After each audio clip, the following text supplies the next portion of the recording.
Et je te souhaite la bienvenue dans ce nouvel épisode du podcast La face cachée du MLM. Dans cet épisode, j'ai échangé avec Patrice Di Giacomo. Alors Patrice est distributeur chez Jeunesse, il est webmarketeur et coach de remise en forme à domicile.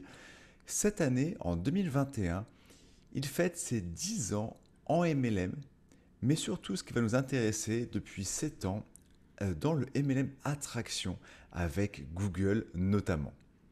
En juillet 2014, il fonde son blog Réussir son MLM. Il a écrit plus de 245 articles de conseils et solutions. Entre 20 et 50 prospects par jour, j'ai bien dit par jour, s'inscrivent à l'une de ses formations gratuites proposées. Patrice, toutes plateformes confondues, il y a entre 15 et 20 000 personnes qui le suivent. Et pour moi, le chiffre le plus impressionnant, c'est plus d'1 million de visiteurs ont été consulter son blog. Dans cet échange, j'ai voulu couvrir plusieurs thèmes avec Patrice. Donc dans cet échange, on abordera comment guider son nouveau filleul entre méthodes traditionnelles et stratégies d'automatisation en marketing de réseau. La deuxième chose, c'est ma upline n'utilise pas les mêmes méthodes que moi. Que faire? La troisième chose, c'est MLM et Facebook. Comment gagner de l'argent dès le premier mois avec Facebook? Les secrets de longévité d'un blogueur MLM persévérant depuis 7 ans. Et 7 ans en blogging MLM, est dans le top 3 en termes de longévité. Quelles sont les bonnes pratiques de Google en 2021? Et on parlera aussi des extraits optimisés. Et enfin, comment monétiser les contacts qui ne veulent pas rejoindre son entreprise MLM. Et tu verras, il y aura des nouvelles questions rituelles que j'ai repris de mon ancien podcast de cadre à nomade. Mais tout de suite, comme d'habitude, avec les invités sur la face cachée du MLM, je te laisse avec la pire anecdote de Patrice avec les méthodes de prospection traditionnelles en MLM. Bon épisode!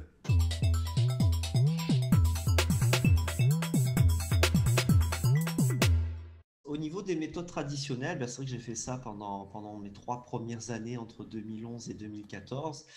Alors la pire, je sais pas, c'est vrai j'ai eu des mauvaises expériences comme tout le monde. Je sais pas si c'est la pire, mais en tout cas c'est une qui m'a marqué.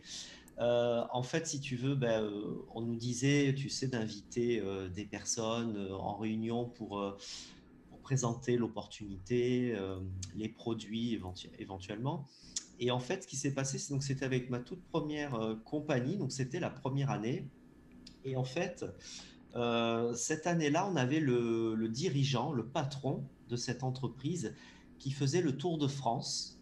Pour présenter l'opportunité, enfin pour se présenter aussi les produits, il y avait des nouveautés produits, donc il faisait comme ça un petit peu une petite tournée de la France et dans certains coins de France du coup pour faire sa présentation. Et donc nos sponsors nous disaient, écoute, voilà, invite le plus de personnes possible. C'est un événement. Alors du coup, ça faisait un peu événement régional ou départemental, hein, puisqu'il faisait donc le tour. Et voilà, invite le plus de personnes possible. Bon, tout ça, bien sûr, était gratuit. Hein, c'est comme quand il y a les événements locaux, hein, c'est un peu la même chose. Et moi, bon, je travaillais en salle de sport, donc j'avais fait un petit peu ma prospection avec des clients de la salle de sport et j'avais réussi à inviter quatre personnes, on va dire, 4 personnes. Et donc on a fait du covoiturage et je suis allé avec 3 d'entre elles. La dernière personne, malheureusement, n'est pas venue le jour J. Elle n'est pas allée là-bas et elle m'a pas prévenu. Donc bon, ça c'était un petit peu moyen. Et donc j'avais un homme de 40 ans à peu près, puis 2 jeunes qui avaient à peu près mon âge, entre 20 et 25 ans à peu près. Donc on allait tous les 4 faire du covoiturage. Et donc on est allé à cet événement. Et donc voilà, on a rencontré, donc c'était comment dire, une grande réunion avec micro, etc. Donc le président, enfin le patron de la société s'est présenté. Il a présenté les nouveaux produits, il a fait un petit peu du développement personnel. Il y avait des invités aussi, voilà, un peu comme dans tous les événements locaux ou nationaux, ou même internationaux quand c'est réservé à tous les distributeurs du monde. Et cet homme de 40 ans, Euh, Pas resté longtemps, c'est-à-dire qu'au bout de 10-15 minutes, il est sorti de la salle. Il me dit, je vous attends à la sortie, parce qu'on faisait du covoiturage, donc c'est moi qui conduisais, donc je ne pouvais pas partir. Ah, Euh, donc, bon, je me suis dit, bon, ok, c'est pas pour lui. Bon, ça arrive, hein, bien sûr. Et en sortant, donc on a repris le chemin de la route. Et là, parce que la route dure à peu près trois quarts d'heure, pendant trois quarts d'heure, il m'a hurlé dessus. Euh, il m'a dit de tout. Il m'a dit de tout. Alors, il y avait les deux petits jeunes derrière qui eux, bon, ça leur avait à peu près plu, mais c'est vrai que quand tu entends finalement un mec de 40 ans qui est là en train de nous faire la morale, ou dire mais qu'est-ce que c'est que ça et tout, mais heureusement que ma femme, elle n'est pas venue, parce que sa femme avait été invitée aussi. Mais tu vaux beaucoup mieux que ça, enfin voilà, la morale et tout. En fait, il avait résumé cette activité à vendeur de boîte, c'était ses termes, vendeur de boîte. Et j'ai dit non, mais écoute, il n'y a pas de souci. C'est pas ton truc, bon, t'as pas compris le principe et c'est pas grave, enfin zen quoi, il y a pas de souci.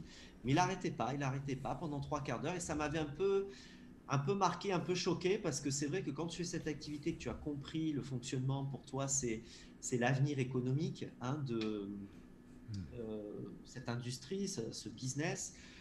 Au contraire, tu es content de proposer ton bon plan à tout le monde et de voir que tu as ça en remerciement. C'est vrai que tu ne comprends pas un peu ce qui se passe en fait. Hein. Donc ça m'avait un peu traumatisé. Et bon, après la personne, elle est restée encore un peu à la salle, mais après elle est partie. Bon là, ça n'a pas de rapport avec ça, mais elle est partie, je ne l'ai plus vue. Mais il y a quelques semaines, je l'ai recroisé dans la rue, donc ça m'a fait rire, parce que ça m'a refait penser du coup à cette anecdote. Il m'a pas reconnu. Moi, j'ai pas essayé d'engager la conversation.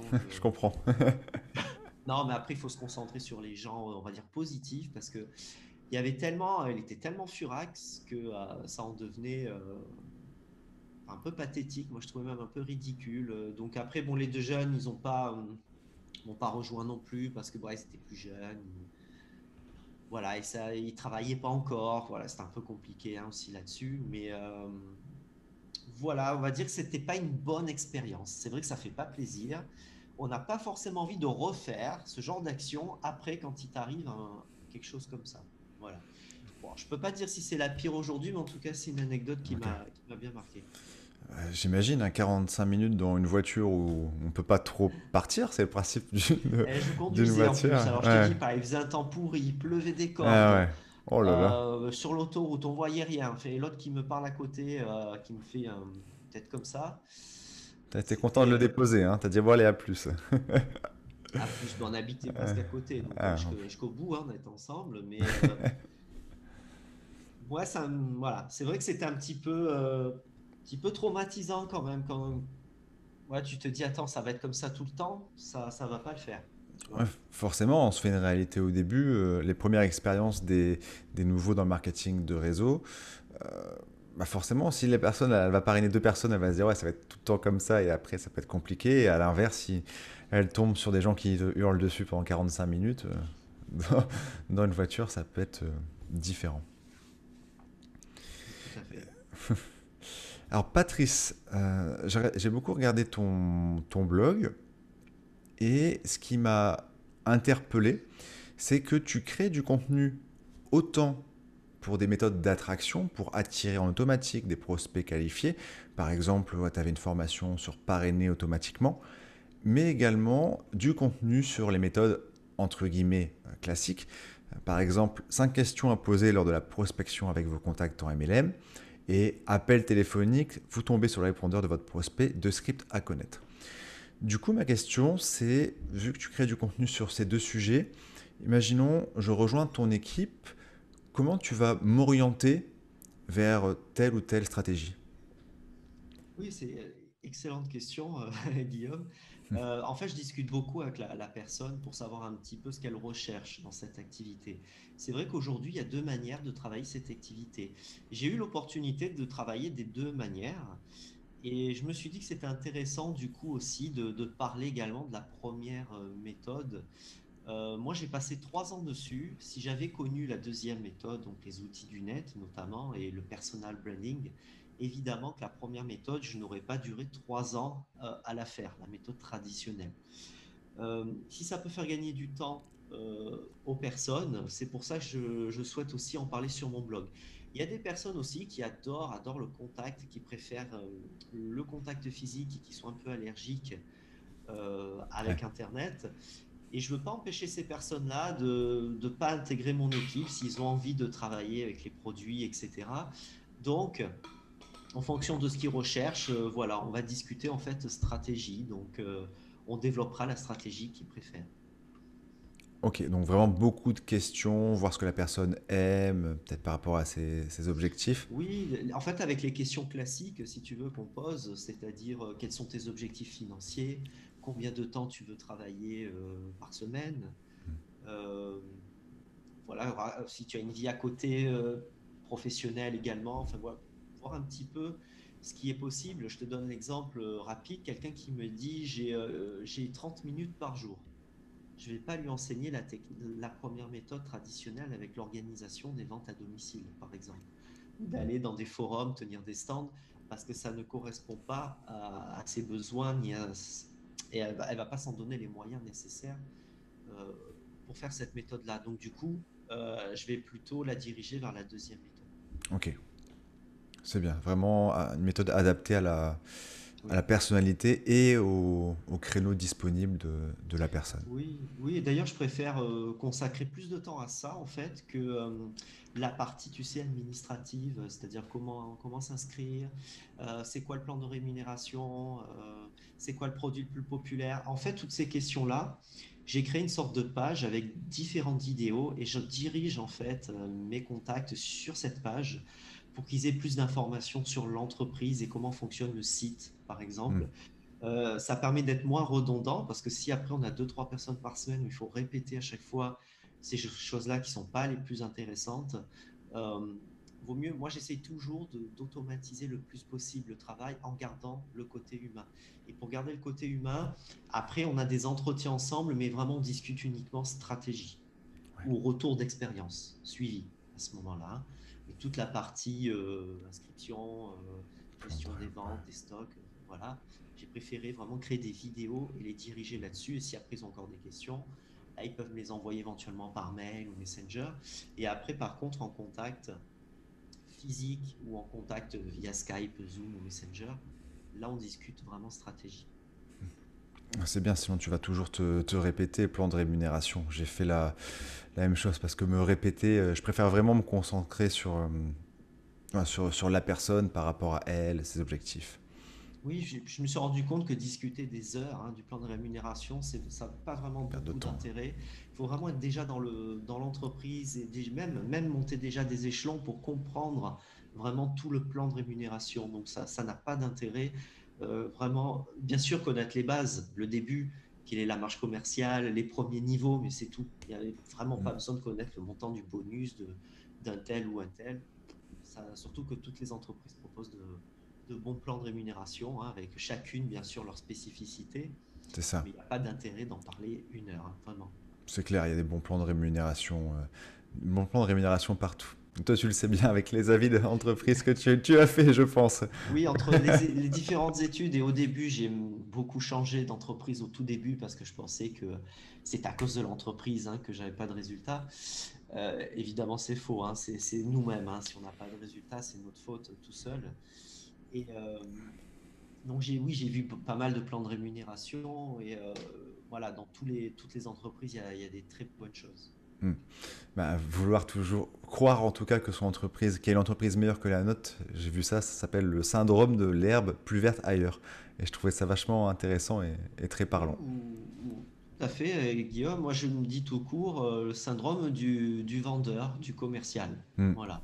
Aussi.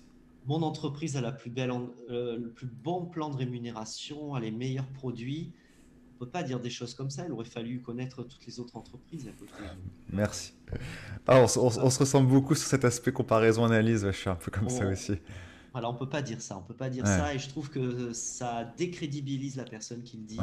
En termes de personal branding, c'est catastrophique. Hmm. Bah oui, c'est clair, il faudrait l'avoir tout étudié, avoir des comparateurs, des indicateurs précis, objectifs.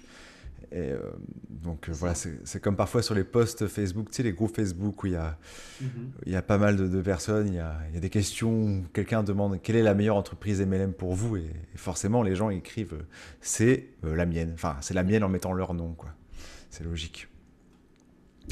Patrice, dans une interview, tu mentionnais, donc du coup pour en revenir en 2014, tu as commencé par des stands, des réunions produits, et tu Mhm. ne voyais pas assez d'effet de levier dans ça.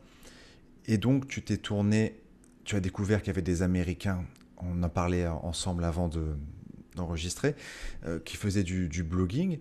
Du coup, tu t'es formé avec ces personnes et puis aussi en France. Tu as acquis des compétences. Comment ça a été? Enfin, déjà, ma première question, c'est qu'en pensaient tes uplines? Alors, tu veux dire au moment où enfin, où j'ai commencé. Euh, les uplines, ils étaient disaient un petit peu qu'il n'y avait rien de mieux quand même que le contact physique. Et que c'était trop compliqué à mettre en place, en fait, les outils du net, pas facilement duplicables. Bon, c'est vrai que si on se replonge, ça va tellement vite, en fait, les évolutions technologiques, mais c'est vrai qu'en 2014, il y avait Facebook et quasiment, bien sûr, il y avait d'autres réseaux sociaux, mais c'était beaucoup, beaucoup Facebook, en fait, hein. Il n'y avait Ouais. pas beaucoup d'autres réseaux sociaux qui se développaient énormément. Bien sûr, il y avait YouTube, et voilà, c'était les deux principaux. Aujourd'hui, il y a Instagram qui s'est rajouté, Snapchat, TikTok. Bon, il y avait déjà Twitter et LinkedIn à l'époque, mais on ne s'en servait pas pour le MLM, hein, quasiment. Donc, c'était que Facebook et YouTube.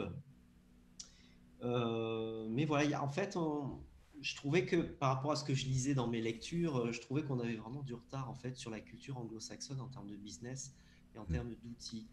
Et ça s'entendait dans les discours en fait des uplines. Voilà, après, il n'y avait rien de. On me laissait faire quand même, hein, on me laissait Oui, oui. faire.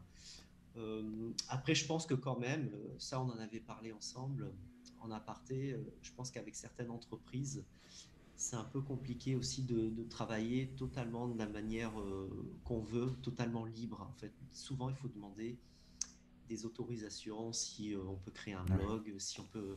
Alors, c'est pas avec toutes les compagnies, hein, bien sûr, mais avec certaines. Donc, un conseil, c'est vraiment de bien choisir son entreprise avant de mettre en place tous les outils du net. De valider que l'entreprise valide les tunnels de vente ou d'autres choses comme ça. Ouais. Oui, c'est ça, c'est Hmm. ça. Et je pense qu'avec des entreprises, ça peut poser problème. Donc, vaut mieux quand même un petit peu juger un petit peu des forces en présence avant de vraiment se mettre dedans à fond. Parce qu'après, si tu peux pas travailler comme tu veux, finalement, la fonction d'indépendant, ben, elle passe à côté et on est plus des vendeurs. Et en fait, certaines entreprises veulent vraiment faire plus des gens, des vendeurs de produits, en fait, hein. Voilà. Et alors moi je te posais cette question par rapport à tes uplines parce que alors moi aussi ils sont ultra bienveillantes, il n'y a pas de souci, mais je suis un peu un ovni dans ma compagnie, dans mes méthodes de travail. Euh, Moi j'ai une méthode, on va dire, quasiment que sur l'attraction. C'est comment tu as géré ce décalage entre guillemets, et par exemple les personnes que tu vas parrainer qui veulent faire aussi du blog par exemple, euh, est-ce que tu vas les connecter à ta upline traditionnelle entre guillemets? Comment tu vas gérer en disant bah, moi je travaille comme ça et après les personnes travaillent d'une autre manière. Tu vois ce que je veux dire? Mhm, mhm. Alors, en fait, aujourd'hui, la question pour moi ne se pose plus parce qu'en fait, c'est pour ça que j'ai choisi ma dernière compagnie en date. C'est parce que dans la upline dans laquelle on m'a présenté l'opportunité, ils travaillaient déjà comme ça. Ah ok. Et c'est pour ça que je suis resté. En fait, ils m'ont beaucoup appris au niveau justement des outils, du blogging, etc. Maintenant, on va prendre l'exemple justement où ce n'est pas le cas dans une entreprise. Si la upline ne vous empêche pas de bosser là-dessus, ben, à ce moment-là, vous devenez vous-même finalement le leader, la première personne qui travaille comme ça, et vous allez essayer de faire en sorte de dupliquer votre système. Vous avez créé votre propre système et vous allez le dupliquer voilà, aux personnes suivantes. Ok. Je pense que Ouais. c'est le mieux si en haut ils sont OK. Donc, après, de toute façon, si vous arrivez à développer un super réseau, La Ouais. upline sera contente. Ouais, ils seront contents, hein, ils verront les chiffres et Oui, je pense qu'ils vont pas être trop embêtés. Si vous faites du travail éthique, il n'y aura pas de souci. c'est clair. Revenons-en aussi à tes débuts où tu m'avais dit avant notre échange un article par jour de blog, un live YouTube par blog et un live Instagram par jour. Et j'ai même vu, Patrice, que tu avais une chaîne Dailymotion à l'époque. Enfin, encore maintenant, mais... Oui, oui, j'ai pas trop. Oui, oui, c'est vrai. Oui, c'est vrai. En fait, on nous avait dit que il fallait être connecté. En fait, il fallait connecter le blog à tous les réseaux sociaux. Alors, c'est une idée super intéressante et vraie. Euh, Là où c'est pas super intéressant, c'est si le média social en question, il n'y a pas une grosse audience. Tu vois ce que Ok. je veux dire? Oui, Là, à oui. ce moment-là, il vaut mieux pas l'utiliser. C'est une perte de temps. Donc Dailymotion, surtout, alors en 2014 c'était moins vrai, mais alors aujourd'hui avec YouTube, Vimeo, on n'entend presque plus parler hein, quand même de Non. Dailymotion. Ouais. Donc pour moi ça ne vaut pas le coup de s'investir dedans pour notre activité à nous, parce qu'il n'y aura pas beaucoup d'audience en Non, fait. c'est Hein. clair. Donc, pour moi il n'y a pas tellement d'intérêt. En Mm. tout cas en France, peut-être qu'après il y a d'autres pays, mais je crois que c'est français à la base, hein, Dailymotion, je Ouais, crois. c'est très très vu, hein. Ça fait très longtemps Oui. que Donc je suis pas c'est sûr entre. qu'ailleurs Ouais. ça fonctionne bien mieux. Ouais, j'entends plus trop parler. Et au début, tu me disais, ouais, t'es peut-être un peu trop dispersé entre Mhm. blog, YouTube, Instagram. Déjà, qu'est-ce qui fait... Ouais, donc à l'époque, si j'ai bien compris, t'es mis un peu sur toutes les plateformes dans un but pour ton blog, c'est ça? De connecter ton blog à droite à gauche? Oui, oui, tout à fait. Et puis, oui, oui, c'est ça. C'est ça parce que après, oui, connecter le blog. Et puis après, tu sais, tu insères quand même des liens sur les autres plateformes pour, si les gens veulent bosser avec toi, avoir des infos supplémentaires sur l'opportunité ou sur les produits. Hein. Donc, il y avait deux choses. Il y avait aussi pour parrainer directement ou vendre directement par ces outils, et également mettre en lien, pardon, le blog. Hein. Ok. Et du coup, comme avec le blog, oui, on essaye aussi de trouver de nouveaux collaborateurs et également des clients. Donc ça fait les deux doubles emplois. C'est ça. Et quelqu'un qui commence aujourd'hui, qui est attiré par les réseaux sociaux, enfin, les méthodes d'attraction, un petit Mhm. peu tout, il a vraiment zéro audience, il part de zéro. Est-ce que tu lui conseillerais d'être présent peut-être un peu sur chaque plateforme, peut-être plus mettre le focus sur une, deux? Alors comme je te disais, ben, je discute avec les personnes selon leurs objectifs. Moi, je fais toujours commencer en premier avec les réseaux sociaux. Donc je fais choisir entre Facebook et Instagram parce que pour moi, c'est les deux qui ont le plus d'audience, mais par rapport à notre activité. Hein, encore une fois, le marketing de réseau.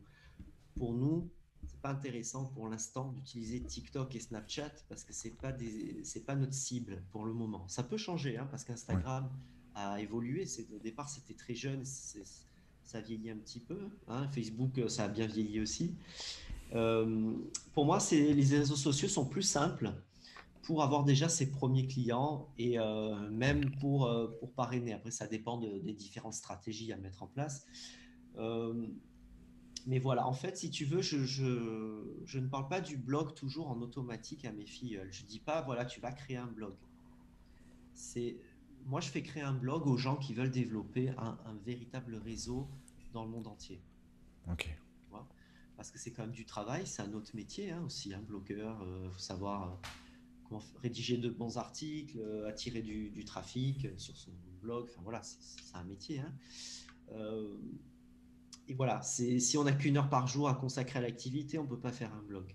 Donc, je préfère mettre ça en priorité. Si après les gens veulent développer un réseau, ben là, je fais choisir, dans un premier temps, le blog ou éventuellement la vidéo.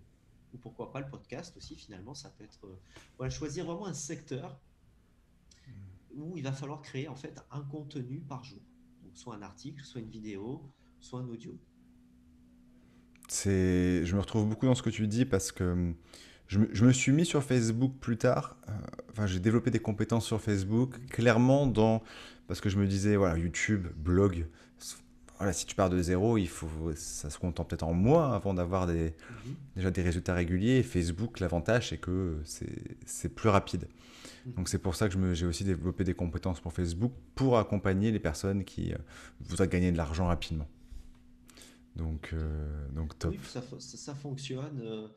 Euh, on peut avoir déjà un complément de revenus au bout d'un premier mois en travaillant très très bien sur les réseaux sociaux, hein, avec les bonnes Mm. stratégies, hein. C'est tout à fait possible. Mhm. Ok. T'as une petite. Qu'est-ce que tu ferais qu'est-ce que tu conseillerais à quelqu'un qui veut gagner des sous le premier mois sur Facebook, par exemple? Alors, ça va dépendre aussi de l'entreprise, hein, qui est Ouais. choisie parce que ça peut, en fonction des produits, on peut avoir des stratégies différentes. Si je prends mon exemple, moi, il y a deux choses que je propose. Bon, il y a d'autres choses possibles, hein, également, hein, mais deux choses que moi j'aime bien mettre en place rapidement avec les nouveaux collaborateurs. C'est le groupe Facebook, c'est créer un groupe Facebook autour de la thématique de l'entreprise. Donc moi, par exemple, c'est la forme et le bien-être. Et en fait, on va essayer de tous les jours publier du contenu dans son groupe en rapport avec cette thématique-là et montrer que cette personne est une experte dans ce domaine. Et une à deux fois par semaine, elle va parler de sa consommation avec l'un des produits de la thématique de la semaine. Par D'accord. exemple, semaine numéro un, on va parler des protéines. Donc toute la semaine, on va parler sur les protéines, le rôle des protéines, quels sont les aliments protéinés, quels sont les dangers, par exemple, de manger trop protéiné, etc. Et à la fin de la semaine, on termine par exemple avec un live Facebook dans lequel on est en train de consommer la protéine de notre entreprise. Et pourquoi ça? Parce que ça fait beaucoup moins vendeur de montrer que l'on consomme, en fait, et on fait en fait un live, un retour d'expérience. Donc ça, j'aime bien cette méthode, et en fait, les gens après, ils demandent par message privé, qu'est-ce que tu prends, etc. Et après, il n'y a que à les rediriger vers la boutique en ligne personnalisée du distributeur pour commander, comme toute commande, comme tout achat sur Internet, finalement. Et après, le distributeur reçoit tranquillement sa commission versée directement par l'entreprise. Et ce qui est bien, c'est que tout ce qui est commande, stock, c'est géré, expédition, c'est géré Automatiquement. par l'entreprise automatiquement. Donc on peut vraiment se concentrer sur ça. Et après, il y a une deuxième stratégie que j'aime bien mettre en place, mais ça dépend bien sûr des produits d'entreprise. C'est que nous, on a un programme de perte de poids ou de remise en forme et qui dure sur un trimestre. Ok. Donc nous, ce qu'on propose, c'est un suivi gratuit en fait pendant un mois ou 3 mois en fonction des besoins de la personne. Euh, donc un accompagnement sur son objectif et en contrepartie, elle achète donc les produits de la gamme. Et donc ça fait des premiers clients. Hmm. Alors on ne se présente pas comme coach parce que c'est vrai qu'on n'a pas le diplôme de coach, donc on explique bien que le programme a déjà été fait en amont, a été déjà été créé en amont par des diététiciens et des nutritionnistes et que nous, on est juste là pour faire un suivi si tout se passe bien. Voilà. Ok. C'est ultra parlant. C'est vrai que les groupes Facebook, c'est très puissant, beaucoup plus enfin, en tout cas en termes de visibilité qu'une page. Aujourd'hui, un post dans un groupe Facebook, ce sera vu davantage. Et tu fais une bonne transition, hein. Tu parlais de protéines, de sport. Moi, j'avais une question. Alors, c'est pas vraiment du sport, mais ouais, le sport business. C'est-à-dire que Mhm. en 2014, vous étiez une dizaine de blogueurs MLM en France. Et tu as t'as une longévité assez incroyable parce qu'aujourd'hui, vous êtes plus que deux ou trois. Ce qu'on disait. Donc voilà, quel est ton secret pour tenir aussi longtemps? Alors, déjà, la passion en fait, de ce métier, déjà, la passion du marketing de réseau et la passion pour cette technique de travailler finalement sur soi-même et d'attirer en fait les gens vers soi. Donc sans se fatiguer, enfin se fatiguer, on ne se fatigue pas de la même manière que la première méthode où à chaque fois on essayait de chercher des nouveaux contacts. Alors dès qu'on était invité à une soirée, on se disait super, on va rencontrer des nouvelles personnes pour échanger, discuter de l'opportunité, mais après ça pouvait mettre du stress aussi, parce que Ouais. du coup on se dit, au fond, faut pas que je loupe le coche et tout, donc c'est pas quelque chose de vivable en fait, hein. C'est super, moi je trouve que c'est super difficile ça comme action, et vraiment pas facilement duplicable, hein, pour, avis personnel.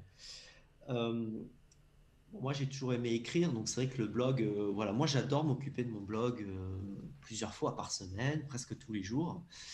Donc je pense que déjà ça fait tenir. Il ne faut pas regarder le résultat. Si on se dit, voilà, dans un mois, je gagne 500 000 euros grâce au blog, et le problème, alors c'est bien de se donner des objectifs financiers pour avancer, mais il ne faut pas que ça soit le plus important au début, parce que sinon, ben, si on n'atteint pas ce chiffre-là, on va commencer à être démotivé. Et du coup, en fait, on arrête parce qu'il n'y a pas les résultats autour. En fait, c'est un travail quotidien. Et il y a très peu de personnes, c'est pour ça qu'il y a beaucoup de blogueurs en fait qui ont arrêté. Très peu de personnes mettent leur blog en priorité dans leur vie. Voilà, priorité, en tout cas au moins business. Euh, donc ça veut dire que dès qu'il se passe un imprévu ou un événement majeur dans leur vie, toujours le blog va passer au second plan. Dernier. Et forcément, il n'y a pas d'évolution. Ils ne voient pas des résultats. Après, il y a des croyances aussi. La croyance que si on est trop nombreux, on va se faire concurrence. Bon, ça, c'est une légende, hein. En fait, c'est une légende. Parce que tu as tellement de sujets différents. À Déjà, traiter. déjà, il existe des milliers de compagnies, donc le temps de faire tout, tu vois. Et après, les mots-clés. Et les mots-clés, il en existe des millions, des milliards. Donc, il n'y a pas de souci là-dessus, en fait, à se faire dessus, hein, honnêtement. Et puis il y aura toujours des nouvelles entreprises créées, donc des nouveaux articles, Aussi, tout à fait. des nouvelles Mhm. premières positions à prendre. Oui, c'est ça. Mm, mm. Donc, il y a pas d'inquiétude à avoir là-dessus. Mais voilà, le blog, c'est vraiment, il faut comprendre hein, que c'est une stratégie sur du long terme, hein, voilà. On va pas avoir, moi, je crois que tu as dit, j'ai à peu près voilà, entre 20 et 50 prospects par jour. Ouais. Ça s'est pas fait du jour au lendemain, hein. Mm. J'ai fait, mon record, c'est 54 sur une journée. Je l'ai faite l'année dernière. Donc, tu vois, c'est Ok. 6 ans après. Alors, attention, en 2014, il n'existait pas toutes les formations sur le blogging MLM qui existent aujourd'hui. Je pense que moi, ce que j'ai fait en 6 ans, quelqu'un peut faire la même chose en 2 ans. Je pense qu'aujourd'hui, avec toutes les formations, peut-être même moins, c'est quelque chose de largement possible. Il faut accepter que c'est une stratégie de long terme. Si on est pressé, on ne fait pas le blog. Et je reviens sur ce que tu disais. Alors c'est bien d'avoir des objectifs financiers. Il faut tendre un minimum vers ça. Mais j'ai jamais pris autant de plaisir et de satisfaction quand j'ai démarré où je me suis dit, bon, je préfère avoir des objectifs contrôlables parce que bah, l'argent qu'on reçoit, il y a toujours une part de, je dirais pas chance parce qu'il faut travailler pour l'avoir, mais un peu quand même, quoi. Tu vois, tu peux pas Ouais. contrôler ça à 100%. Et vraiment le fait, bah, comme tu l'as fait, hein, de créer le challenge que tu avais fait, un article par jour, voilà, on suit un plan, des choses qu'on peut contrôler, et dans le temps, t'en es la preuve, on a des résultats, quoi. Oui, je pense que c'est beaucoup mieux de planifier des actions au quotidien que essayer Ouais. de planifier 5 ventes par jour, un Mm. parrainage par jour. Enfin, je trouve, hein. De toute Ouais. façon, du moment où on bosse, on est très productif, donc du coup, à un moment donné, ça va payer. Mm. Ouais, puis même mentalement, moi je m'étais fixé des objectifs de vente, parrainage, semaine, mais je préférais me focus quand je faisais méthode traditionnelle plus sur les invitations, parce que ça, Mhm. je contrôlais ça. Présentation, déjà un petit peu moins, Oui. parce qu'on Mhm. on a moins de contrôle sur ce que disent les gens, même si on peut faire des Oui, oui, stats. bien sûr. Oui, oui, c'est vrai. Euh, donc, ça fait 7 ans que tu as ton blog. Moi, j'ai une courte expérience dans bah, YouTube, ça fait un peu plus de 6 mois. Et déjà, en 6 mois, j'ai vu quelques saisonnalités, des mois. Alors, ça a été croissant, mais avec la réouverture des terrasses, tout ça, la réouverture de la vie, bah, ça a commencé à. Mhm. Enfin, ça a baissé avant de remonter. Du coup, ma question, c'était, ouais, est-ce que tu as observé, quelles sont les saisonnalités que tu as observées sur un an, par exemple? Alors, c'est vrai que sur un blog, toute l'année, il y a des périodes hautes, des périodes un petit peu plus basses. Ça, c'est vrai, chaque année. Par contre, les périodes peuvent être différentes. Donc, je pense que ça dépend beaucoup en fonction de tes articles phares. Quel est le contenu de ces produits phares, de ces articles phares, pardon. Parce que moi, ça m'est déjà arrivé de cartonner en été. Une autre année où c'était assez bas le trafic en été. Donc, il n'y a pas, en fait, il y a pas de période où tu te dis, ah ben là, on arrive l'été, le blog, ça va baisser. En fait, pas forcément. Voilà. Là, comme tu dis, évidemment, la réouverture de la vie en général, ça a un petit peu baissé. Mais bon, souvent le blog, en fait, je pense que c'est ça aussi pourquoi il y a beaucoup de gens qui arrêtent, c'est que des fois ça descend et les gens sont complètement démotivés. Mais ce qu'il faut comprendre, c'est que ça descend pour mieux remonter après, en fait. Il faut Ouais. accepter cette baisse, même si ça fait pas plaisir parce qu'on a bossé. D'un coup, on perd 30%, 40% de son trafic presque du jour au lendemain, on comprend pas. Mais pareil, dans l'autre sens, en 2 3 jours, d'un coup, on augmente de 50%, on ne comprend pas non plus, mais c'est du travail régulier. Donc, il n'y a pas de période, c'est pas toujours les mêmes, sauf, bien sûr, quand c'est des jours fériés ou Noël, là, effectivement, c'est assez bas. Ok. Jour de l'an aussi, voilà, ça c'est normal. Mais sinon, il n'y a pas vraiment de période, c'est vraiment en fonction de tes articles populaires. Et comment tu as géré les moments où, par exemple, voilà, ça fait une semaine où ton trafic a vraiment diminué par rapport au passé? Comment tu as géré ça, peut-être les premières fois? Peut-être pour expliquer aux gens qui vont se lancer et qui connaîtront ces moments-là. Alors moi, après c'est ma technique, hein, mais du coup j'ai un petit peu redoublé d'efforts. Du coup, j'ai essayé d'être un peu plus présent sur les réseaux sociaux en fait, pour gagner un petit peu plus de trafic. Euh, Au tout début, je conseille aux gens de peut-être rédiger un ou deux nouveaux articles qui ont l'air populaires en fait sur le net. Voilà, essentiellement. Voilà, et puis d'accepter, c'est surtout ça, d'accepter que ça baisse, mais que c'est pas grave. Après, on peut aussi se rassurer si on est en lien aussi avec d'autres blogueurs MLM, demander aussi par curiosité si c'est pareil pour eux. Généralement, ils disent pareil, c'est la même chose. Ils disent que effectivement chez eux aussi ça baisse, donc voilà, il faut pas le prendre personnellement en fait, hein. Et ça fait du bien, parce que moi, c'était la première fois que je rencontrais cette phase et j'étais sur un groupe Facebook de web marketeurs Mhm. et tout le monde disait oh, les chiffres, la catastrophe, les visiteurs et tout. Donc ça rassure. Il faut accepter ça, je pense, quand on se Oui, lance dans ça. faut pas se dire que c'est parce que c'est pas bien ce qu'on fait, hein, c'est que ou qu'on baisse qu'on n'y arrivera jamais. Donc quand il y a des moments comme ça, il faut faire aussi beaucoup de développement personnel, hein, Mm. justement. Ça aide. Ça fait 7 ans que tu connais, que tu t'es intéressé à Google, savoir comment Google met en avant tel ou tel article. Est-ce que tu te souviens de rupture qu'il y a eu dans la manière dont Google va mettre en avant tel ou tel article et aujourd'hui, ce serait quoi les tendances, enfin, aujourd'hui, ce Oui, serait quoi la politique? alors c'est intéressant parce que leur politique, j'ai l'impression que ça change quasiment tous les ans, tous les 2 ans. Donc là, si on nous écoute peut-être dans 5 ans, dans 10 ans, sûrement ça sera obsolète, ce que je dis aujourd'hui. Quoique, après, des fois, il y a des tendances, hein, comme tu dis. Mais aujourd'hui, en 2014, ce que Google privilégiait, c'était la quantité d'articles sur un blog. Aujourd'hui, il privilégie plutôt la qualité. Ce qui n'est pas plus mal parce que du coup, ben, il y a beaucoup moins de blogs de qualité que de blogs quantitatifs, en fait, hein. Donc ça, c'est pas mal. Donc avant, il fallait écrire des articles très courts parce que les gens ne restaient pas dessus.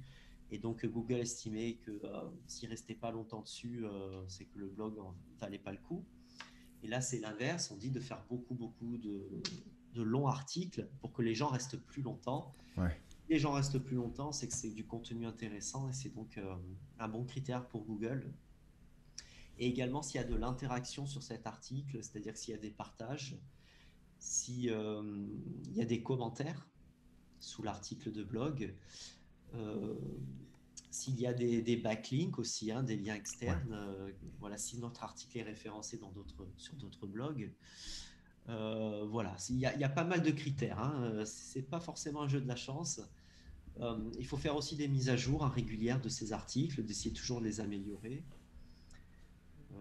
Voilà, on va dire que ça, c'est les grandes tendances, hein. Après, il y a des détails, mais les grandes tendances. Et oui, bien sûr, choisir des mots-clés, ça c'est super important. Choisir des mots-clés qui sont populaires, c'est-à-dire qui sont très recherchés, mais dont la concurrence est faible actuellement. Ok, ça marche. Donc, ouais, peut-être quand on débute, peut-être pas s'attaquer à des mots-clés comme Herbalife, Alors, il Ponzi, faut jamais choisir un seul mot-clé de toute ouais, façon. Il faut toujours mettre un petit groupe, plusieurs. Ouais. au moins deux mots. Herbalife, il faut choisir, il faut vérifier en fait, hein. Il faut Ouais. vérifier parce qu'en plus, euh, ce qui peut être en grosse concurrence aujourd'hui, peut-être que l'année d'après, c'est un peu plus faible. Donc, il faut vraiment regarder les tendances du moment. Euh, je prends l'exemple, moi j'avais rédigé un article sur Herbalife avec le mot-clé Herbalife à vie. Euh, il existe des millions d'articles aujourd'hui sur Herbalife. Et avec plusieurs mois de travail, j'ai réussi à être en première page avec ce mot-clé. Et si j'ai choisi ce mot-clé, c'est parce qu'il était super populaire, il était recherché des millions de fois, mais il n'y avait pas trop de concurrence, elle était faible dans Ok. Herbalife à vie. Voilà. D'accord. Ouais, Herbalife à vie, c'est différent d'Herbalife. C'est un Oui, je mot-clé pense qu'aujourd'hui, spécifique. quelqu'un qui met que Herbalife, ça sera très très compliqué. Oui. Ouais, il y aura tous les sites officiels de la Mm. marque, déjà des choses comme ça, je pense. Tout à fait. Et juste pour terminer avec Google, c'est qu'en ce moment, ils font. Après, ils font des tests aussi, hein, mais eux, en fait, ce qui les arrange aujourd'hui, maintenant, c'est ce qu'ils aimeraient faire. Alors, ça, c'est pas super bon pour les blogs à terme. Je sais pas si ça fonctionnera. Ils veulent qu'en fait, quand la personne cherche une info sur Google, trouve direct la réponse sans cliquer sur l'article. Ah C'est oui, les vrai extraits que. optimisés là? Voilà, c'est Ouais. ça. Et donc, en fait, il est en train de mettre en avant les articles où on a des réponses dans ce petit résumé de trois quatre lignes. Hmm. Voilà. Pourquoi? Parce que si on cherche sur son moteur de recherche, on passe plus de temps forcément sur la page d'accueil de Google que sur un blog ou un site. C'est une tendance actuelle. Je ne sais pas du tout à terme si ça va être la même chose, parce qu'il y a du coup pas mal de grosses entreprises qui sont en train de pointer du doigt du coup cette pratique. Parce que nous, on est un petit niveau. En fait, pour nous, à notre petit niveau, je ne pense pas qu'il y ait trop de différence. Par contre, des grosses entreprises comme, je sais pas moi, Amazon, enfin des gros sites, Auchan, Carrefour, voilà, des grosses entreprises, je pense que c'est pas top si on cherche une info et qu'on J'avoue. on trouve la réponse sans cliquer sur l'article Hâte de ou le voir site. l'avenir de ça, ouais. Ok. Ah, c'est intéressant. C'est vrai que je voyais de plus en plus d'extraits Mhm. optimisés. Enfin, je suis pas un spécialiste du blog, Et mais en quand, tant que consommateur. oui, oui, tout à fait. Je l'ai vu que que très récemment, pardon. Et c'est intéressant parce que quand tu tapes aujourd'hui le nom d'une compagnie d'entreprise de marketing de réseau connue, par exemple Herbalife ou LR Health and Beauty, par exemple, eh bien, sur Google, la première page, tu as des questions sur ces entreprises. Ah oui. Comment gagner de l'argent avec Herbalife? Comment être distributeur Herbalife, comment résilier l'abonnement, enfin le contrat Herbalife, etc. Et il y a plusieurs questions.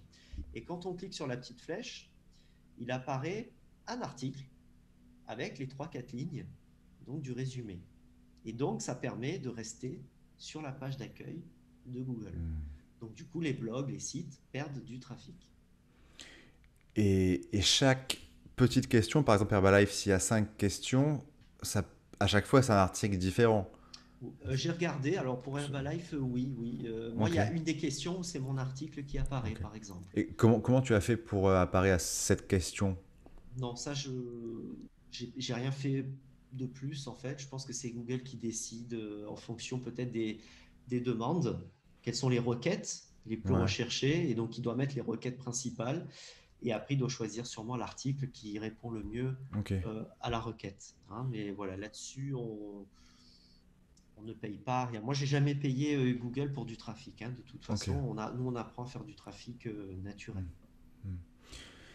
D'ailleurs, bah, c'est une bonne question, ça. Pourquoi, du coup, tu as jamais payé Google Ads?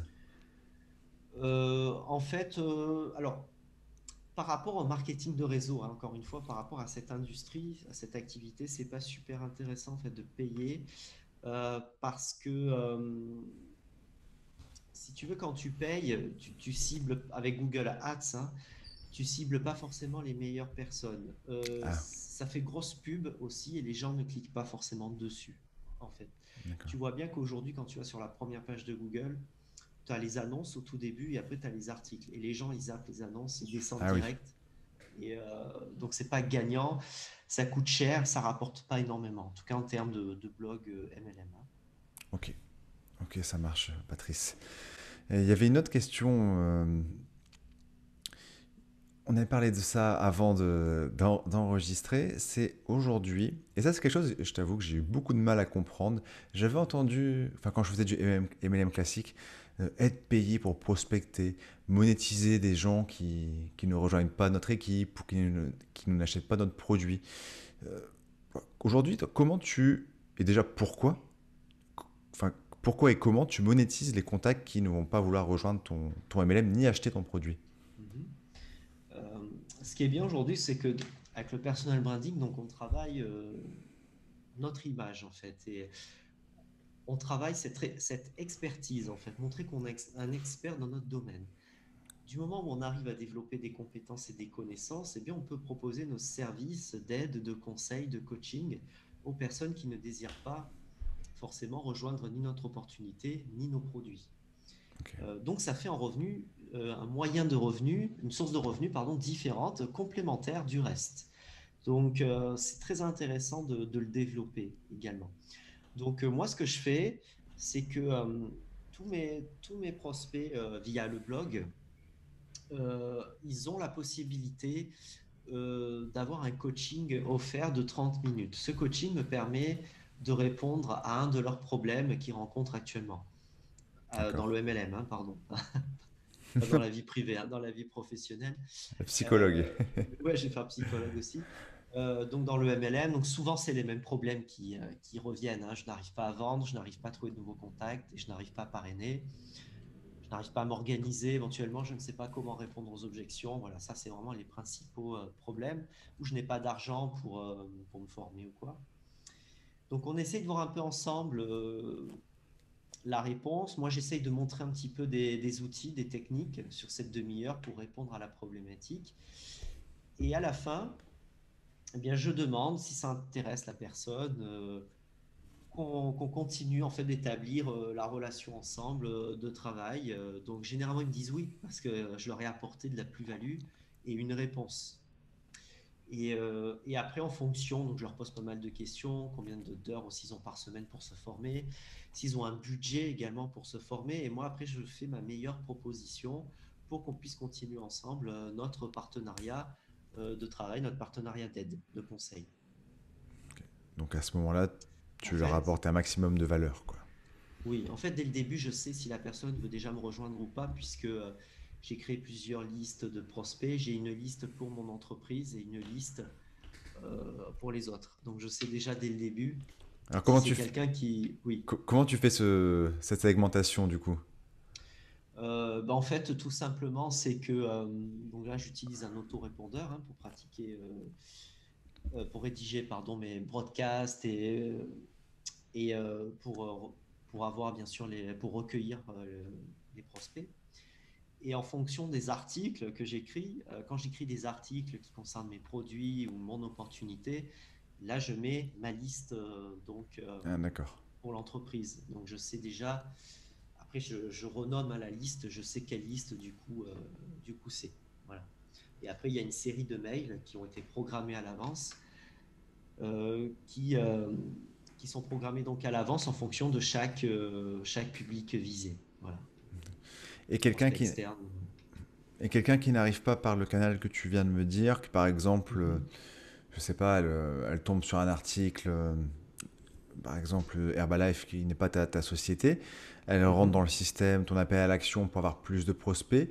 Est-ce que ces personnes-là, à un moment, tu vas leur proposer ton équipe et si oui, comment? Oui, alors au début, il y a une petite partie, parce que c'est vrai que des fois, il y a des personnes qui sont déjà inscrites dans une société, bien sûr, hein, il n'y a pas que des nouvelles personnes, et qui sont à la recherche d'un second souffle, hein, d'une autre société. Donc il y a une partie quand même. Donc c'est une série de mails qui dure 4-5 jours à peu près. Euh, c'est au début de la relation, enfin pas tout à fait au début, mais on va dire durant le premier mois. Ok. Voilà. Sur le premier mois, les gens ouvrent encore beaucoup leurs mails et après un petit peu moins au fur et à mesure. Hmm. Donc c'est bien d'en parler le premier mois. Voilà. Sinon, la plupart des autres mails concernent des astuces, des conseils ou des propositions de partenariat, je t'ai dit, pour du coaching sous conditions tarifaires, par exemple. Ok. Et toi, tu monétises surtout via tes compétences en web marketing, Facebook, attirer des personnes. Est-ce que tu as d'autres exemples de personnes qui ont monétisé leur savoir avec peut-être des choses qu'on voit pas trop je sais pas, est-ce que parfois il y a des gens qui vont peut-être monétiser autre chose au niveau des produits? Est-ce que tu as déjà vu ça dans ton expérience? Oui, par exemple, alors moi je le fais, quelque chose que j'aurais pu faire, c'est que moi mon métier à la base était coach dans la Ouais, remise en forme. Donc je pouvais tout à fait, là de A à Z, suivre la personne pour le programme minceur dont je te disais. Et j'aurais très bien pu créer un programme de monétisation pour suivre les gens sur 3 mois.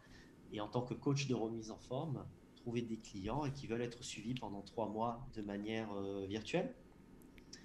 Et donc proposer mes services sous conditions ok. tarifaires. Ça, c'est quelque chose qui est tout à fait possible. En fait, si vous avez déjà un autre métier à côté en parallèle du MLM et qui rentre un petit peu dans votre secteur d'activité, vous pouvez aussi monétiser Ah, ça. par rapport aux produits, par rapport à ça.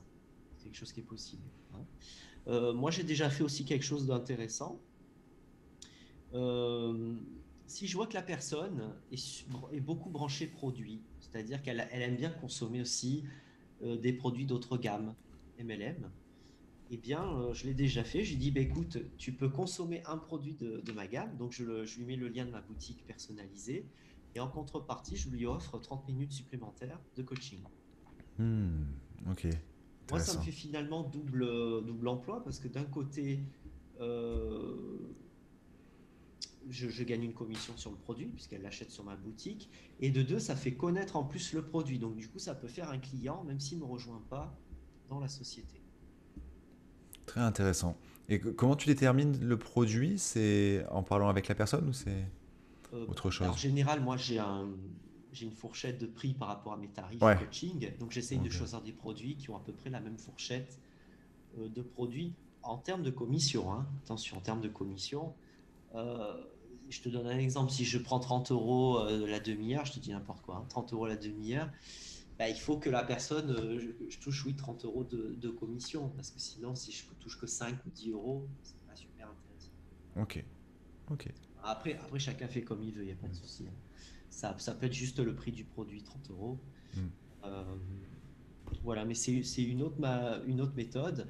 Et après, j'ai encore une autre méthode intéressante. Les gens qui n'ont pas du tout d'argent pour se former, bon, ça déjà, c'est pas un super point. Je pense que si on n'a pas d'argent à investir pour la formation, pour soi-même, ça va être très très compliqué de réussir.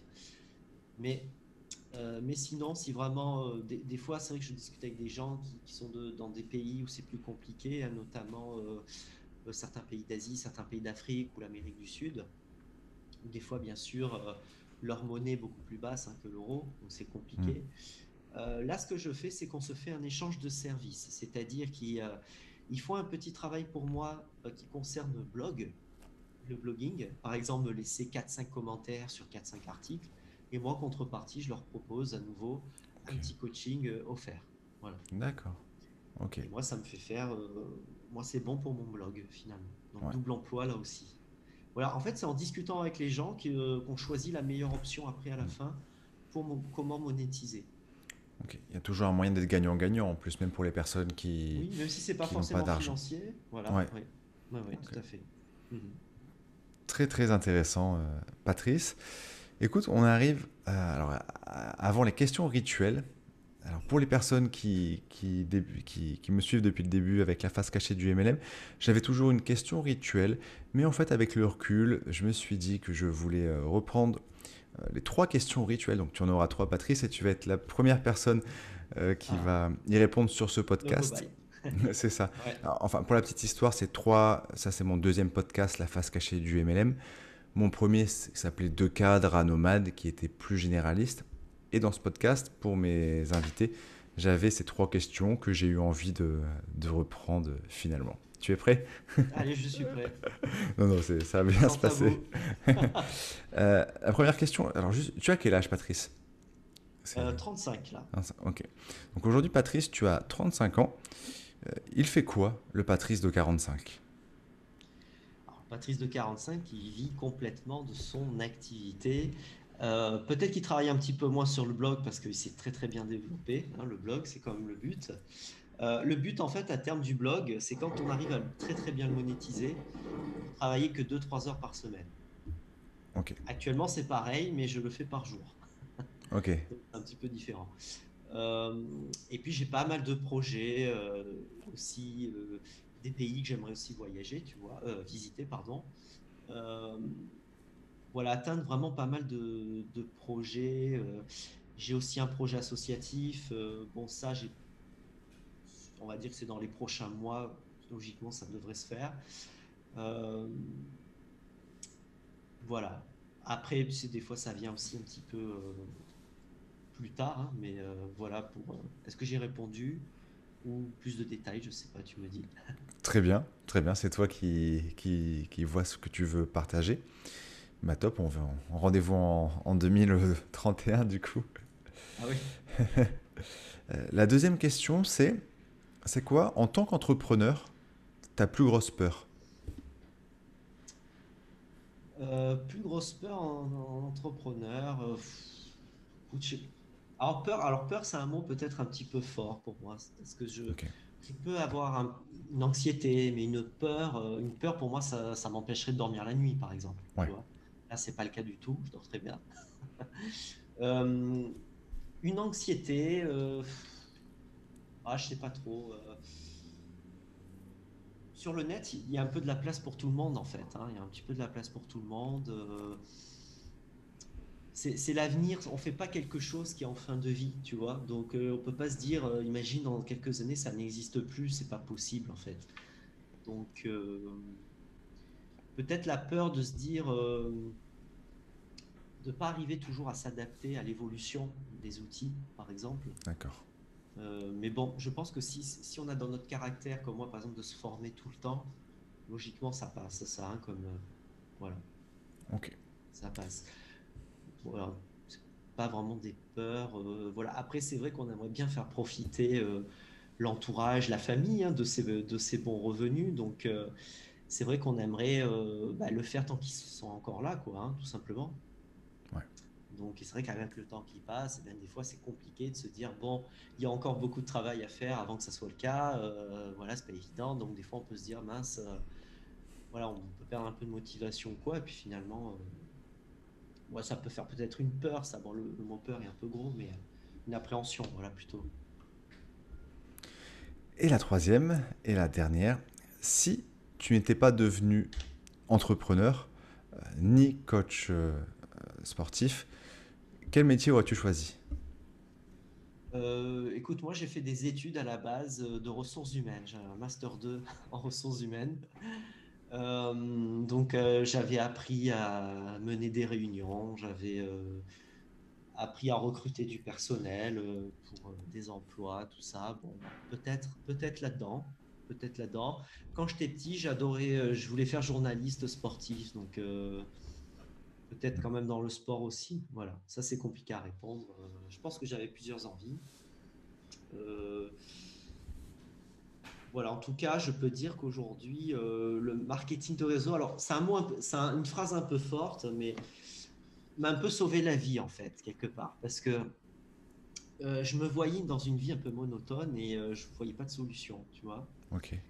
Et j'ai trouvé ça, j'ai trouvé que c'était super parce que c'est illimité. Il y a toujours une suite, en fait. Il y a toujours des choses nouvelles à apprendre, toujours des nouvelles personnes à rencontrer. Alors qu'il y a beaucoup de métiers quand même où ça devient très très vite euh, routinier, quoi. Ok. Et j'ai pas ce caractère-là de mener une vie comme ça. Trop routinière. Il faut un petit peu, bien sûr, pour poser les bases et pour être fiable. Je pense que c'est très important.